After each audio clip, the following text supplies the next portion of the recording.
YS Rajasekhara Reddy అలాంటి నాయకుడు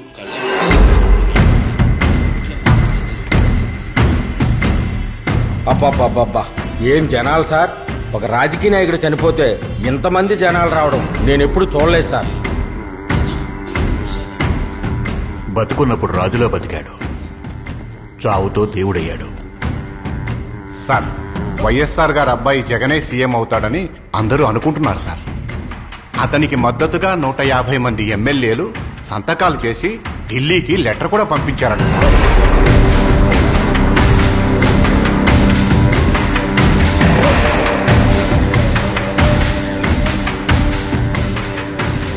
తండ్రి పోయాడనుకుంటే కొడుకొచ్చాడు.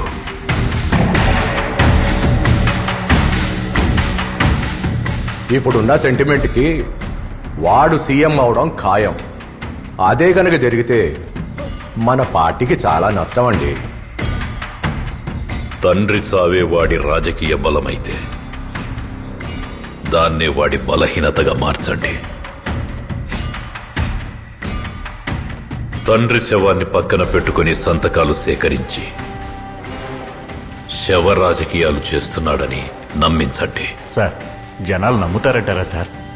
ఒక అబద్ధాన్ని వార్త చేసి ఆ వార్తని 100 సార్లు చెప్పిందే చెప్పి ఇది నిజమని నమ్మించడానికి మన టీవీ ఛానళ్లు, న్యూస్ పేపర్స్ కూడా ఉన్నాయి కదా. ఇలాంటి టైంలో బురద చల్లడం అవసరమా సార్? బురద చల్లడమే మన పనయ్యా. అది తుడుచుకుంటాడో కడుక్కుంటాడో వాడి పని.